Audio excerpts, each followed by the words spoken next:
নমস্কার, আমি প্রশান্ত। আমার চ্যানেল মাতৃশক্তি। আজ বলবো মা বোনেরা বা দিদিরা বা বৌদিরা যে পায়েল বা পায়ের নুপুর পরেন, এই যে নুপুর পরেন পায়ে, তার কিছু বিধি নিয়ম যদি মেনে চলেন, আপনার পরিবার সুখ সমৃদ্ধি আপনার সঙ্গে চলবে। কার কিভাবে কি করা উচিত?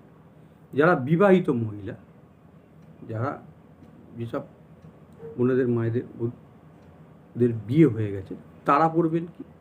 তারা যে পায়েলটা পরবেন, তারা ঘুঙরু লাগান, যতটা পারেন ঘুঙরু লাগিয়ে পড়বেন। তারা যত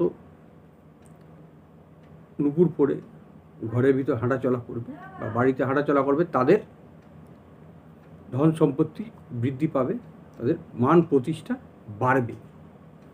কিন্তু যারা অবিবাহিত কুমারী, এখনো বিয়ে হয়নি, তারা ঘুঙরু বা নুপুরের যে এটা থাকে ওই লাগানো ঘুঙরু আলা পায়ে পরবেন না।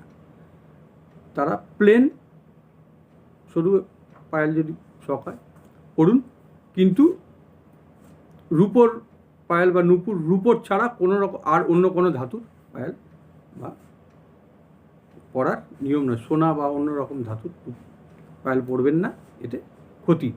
আর যদি বাড়িতে কোনো রোগী থাকে, পায়েল পড়ুন, কিন্তু তার মধ্যে ঘুঙরু লাগাবেন না, যে আওয়াজ হয় ঝমঝম করে আওয়াজ হয়, ওইটা যেন না হয়। যদি বাড়িতে রোগী থাকে, অনেকের বাড়িতে রোগী থাকে, তারা ঘুঙরুওয়ালা পায়েল পরবেন না।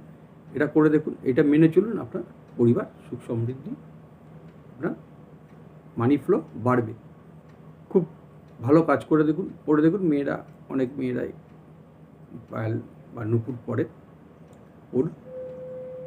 আমার চ্যানেলটা নতুন, ভিডিওটা ভালো লাগে লাইক করুন, কমেন্ট করুন, শেয়ার করুন। আমার চ্যানেলটা সাবস্ক্রাইব করুন, ভিডিওটা শেয়ার করুন, আরও 5 জনকে জানার সুযোগ করে দিন।